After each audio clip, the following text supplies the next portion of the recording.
Investments that are good forever until they are not, by www.profitableinvestingtips.com. Warren Buffett and Berkshire Hathaway are in the news again after their annual shareholders meeting. Buffett is famous for saying that his preferred time frame for holding an investment is forever.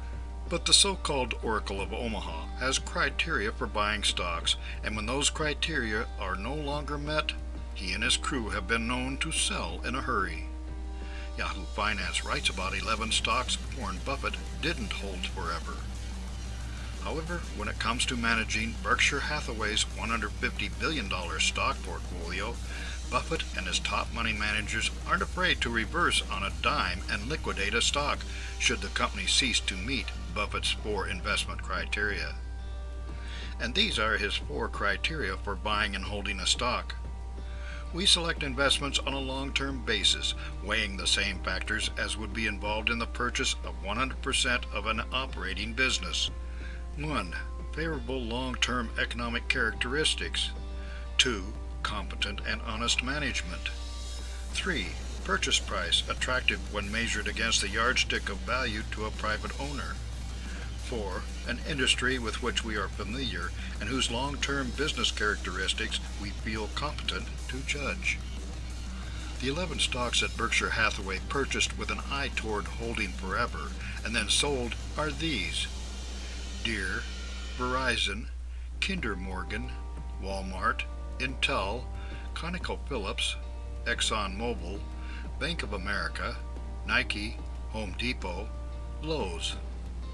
In more than one case, Buffett's decision to purchase was more successful than his decision to sell, as stocks like Home Depot, Lowe's, Walmart, Nike, and Intel, which all rallied after Berkshire Hathaway dumped them. When is a stock no longer a good long-term investment? Buffett's criteria for picking stocks are his criteria for selling. The vast majority of investors would do well to follow his criteria. Do you understand the industry? We have mentioned before how Kodak had a great business model, and then it didn't in our article, Can You Hold an Investment for Too Long?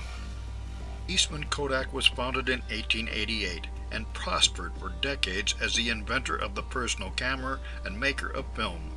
Although Kodak had a chemical division, its success was based on the fact that in order to have a photograph of something you needed, film. Then the digital era arrived and the Kodak business model was outdated. A stock that grew in value year after year and provided dividends year after year filed for bankruptcy protection in 2012. This issue with Kodak was that the industry changed and Kodak could not change its business model and succeed. Attractive purchase price to a private owner. In this case, think as though you were going to purchase the entire company and run it forever. Does the price make sense? This is the intrinsic value approach. Competent and honest management.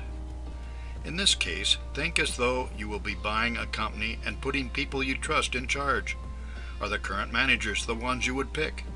Although Buffett still holds Wells Fargo stock, he has been openly critical of their management for not picking up on the account scandal and immediately stepping in to fix it. Favorable long-term economic characteristics. Here we are back to the factor you would consider in determining intrinsic stock value, but then you take that evaluation out for well past a decade. Here's where Buffett's comment about why he has generally avoided tech stocks comes in. He does not know what people will pay for a computer in 10 years, but has a pretty good idea what they will pay for a Coca-Cola or a Snickers bar. The point is that investments are good forever until they are suddenly not, and that is because they fail to stand up to one or more of your initial criteria for buying them. For more insights and useful information about investments and investing, visit www.profitableinvestingtips.com.